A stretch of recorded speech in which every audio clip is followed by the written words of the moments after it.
खुलुमबाय, आं जनालि बर'। नोंथांमोनखौ आंनि जनालि बर' रादाबाव बयखौबो बरायनानै लाग्रोनाय जाबाय। दिनै 2023 मायथाइनि 13 अक्ट'बर।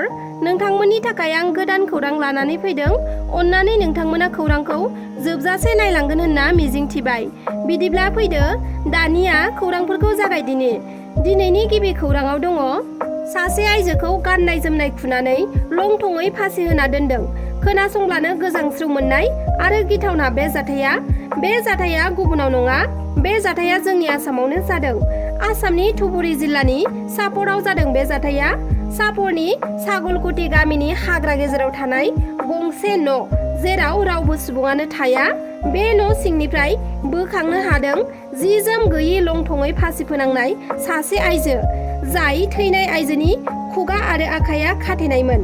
फासिनि दौलेंजों थैना थानाय आइजोनि गोथै देहाखौ नुनो मोननायनि उनाव पुलिसनो खौरां हरनायाव पुलिसआ नुजाथिफैनानै मेजिस्ट्रेटनि नुजाथिनायाव गोथै देहाखौ बोखांदों आरो पस्टमर्टमनि थाखाय देहा फाहामसालियाव दैथायहरदों।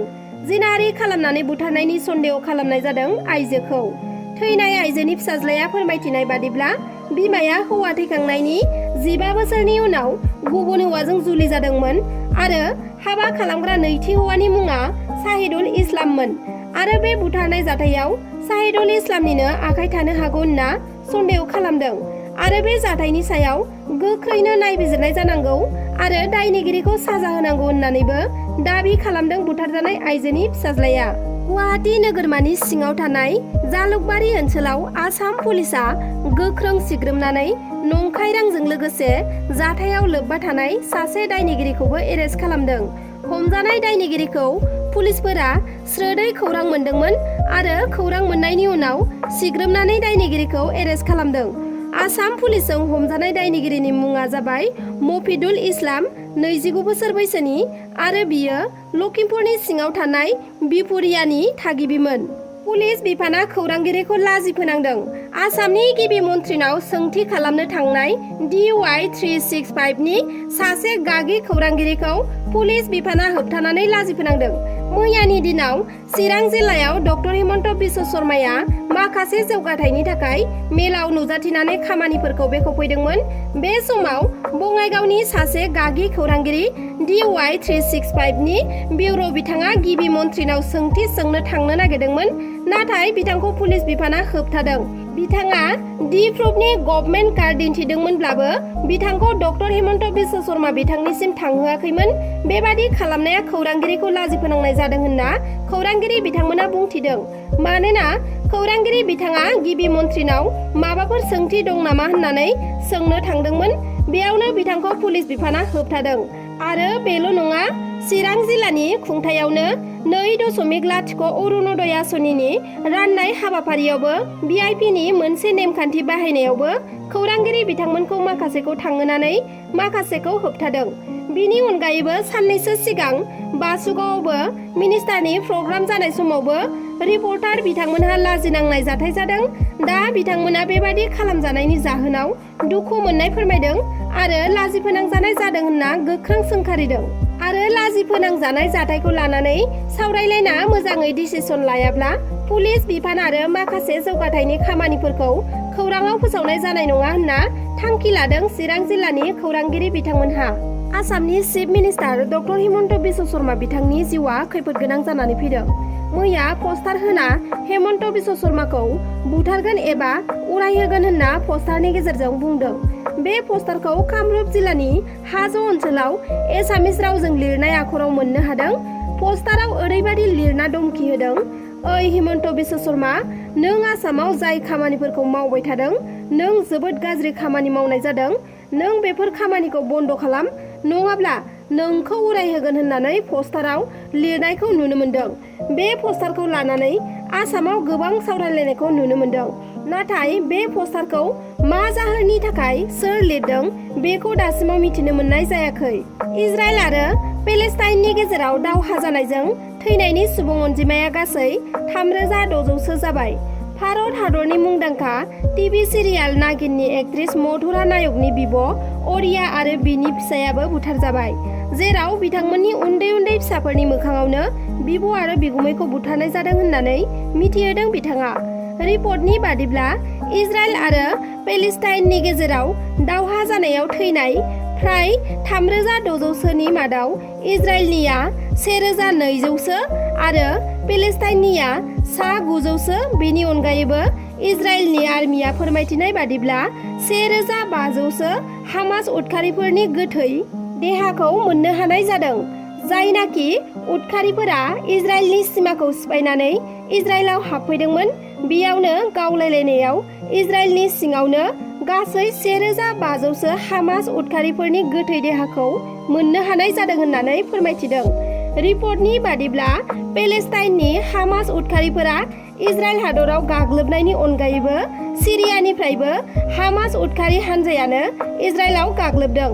इजराइल हादरा रकेटजों गाजायाव गाग्लोबनाय आरो हामास उदखारिफोरा इजराइलाव हाबनानै गाग्लोबनायजों फारनैथिंबो सरासनस्रा सुबुंफोरा गोबां खैफोदाव गोग्लैनो गोनां जादों। उन्दै उन्दै गथ'साफोरजों लोगोसे आइजोफोराबो खैफोदाव गोग्लैनो गोनां जादों। बिनि अनगायैबो हामास उदखारि हानजाफोरा इजराइलनि गोबां सुबुंफोरखौ गावसोरनि आखायाव दोनदों आरो जेब्ला इजराइलनिफ्राय रकेटजों गाग्लोबगोन अब्लानो इजराइलनि सुबुंफोरखौ साफा साफायै बुथारगोन होननानैबो हुमखि होदों हामास उदखारिफोरा। आरो जेरै हुमखि होदों बेबादिनो मावगासिनोबो दं हामास उदखारि हानजाया। बेबादिनो मोननै हादरनि गेजेराव जानाय दावहानि थाखाय सिमायाव थानाय सरासनस्रा नोगोरारिफ्रा गोबां खैफोदाव गोग्लैनो गोनां जादों। बम बेफ्रुहोनायनिफ्राय रैखा मोननो थाखाय रैखाथि गोनां जायगायाव खारबायबायनो गोनां जादों उन्दै उन्दै गथ'साफोरा आरो जिउ रैखाथि मोननाय सुबुंफोराबो जानाय लोंनाय आरो थानायनि गोबां जेंनायाव गोग्लैनो गोनां जादों। हादराव खनले रेलगारि जाब्रबथाय। बे गिख्रंथाव रेलगारि जाब्रबथायाव 4 सुबुंनि जिउ गोमानायनि खौरां मोननाय जादों। बे खेबाव नर्थ इस्ट एक्सप्रेस रेलगारिया रेल साइटिंनिफ्राय बायजोआव थांनानै बेलथायहैदों। नर्थ इस्ट एक्सप्रेस रेलगारिया दिल्ली आनन्द बिहारनिफ्राय कामाख्या स्टेशन फारसे फैगासिनो दंमोन। बेयावनो बिहारनि बक्साल जिल्लानि रघुनाथपुर रेलवे स्टेशन साखाथियाव गं 6 दाब्बाया रेल साइटिंनि बायजोआव गोग्लैहैदों आरो बेनि मादावनो गंनै गंथामसो एसि दाब्बाया बेलथायहैदों। जाय जाब्रबथायजों गासै 4 सुबुङा थैनायनि खौरां मोननाय जादों आरो 100नि गोबाङा जोखोम जादों होनना मिथिना मोननाय जादों। थैनाय सुबुं अनजिमाया बांबावनोबो हागौ। बे गिख्रंथाव जाब्रबथाया मोनानि 9:35 रिंगासोआव जानो मोन्दों। जाथाय जानाय लोगो लोगोनो रैखा खालामग्रा हानजाया रैखा खालामनायनि हाबाखौ मावदों। बिनि अनगायैबो रेल जाब्रबथाय जानायनि जाहोनाव रेल साइटिं, सिगनेल पस्ट, मोब्लिब खुन्थियाफोरा थेर बेथेर जादों, जायनि जाहोनाव गोबां रेलगारिफोरखौ केन्सेल खालामनो गोनां जादों आरो माखासे रेलगारिफोरखौ गुबुन रेल लामाजों दैथायहरनो गोनां जादों। रेल जाब्रबथाय जानायजों रेल लामाया बन्द जानायनि जाहोनाव गोबां रेलगारिफोरानो लेट जानोबो गोनां जादों। ओजोंहाय जोखोम जानाय सुबुंफोरखौ खाथिनि हस्पिटालाव फाहामथायनि थाखाय थिसननाय जाबाय होनना खौरां मोन्दों। आसाम सरकारनि बयजोंबो अनसायजानाय आरो निखावरिफोरनि बिथांखि अरुणोदयनि मुलाम्फागिरिफोरनि बिबाङा बांनायनि सायाव बांबोगासिनो। मिथिनो हानाय बादिब्ला अरुणोदय बिथांखिनि मुलाम्फागिरिफोरनि बिबाङा 27,06,000सिम बांबाय। हाथाय बाजाराव थाङोब्ला साइकेल नङाब्ला नोंथाङा निजा गारिफोरजों थांनाय जायोब्ला सांग्रां जा आरो नोंथांनि साइकेल गारिफोरखौ नोजोर होनो नाजा, नङाब्ला नोंथाङा गारि साइकेलखौ सिखावजों लाना खारजानो हागौ। साननि समावनो बाजारनिफ्राय साइकेल खावदों सिखावा। सनितपुर जिल्लानि बेलश्री ओनसोलनि सिङाव थानाय आबै सेन्टाराव सासे बर' आइजोआ गंसे साइकेलखौ लाखिना दोनथ'नाय समावनो 2 सिखावफोरा लाना खारदों। सिखाव 2आ साइकेल लाना खारनायखौ रायजोफ्रा नुसनना होसोलाङो आरो होसो 3 किल'मिटारसो गोजानाव 2बो सिखावखौ हमनो हायो।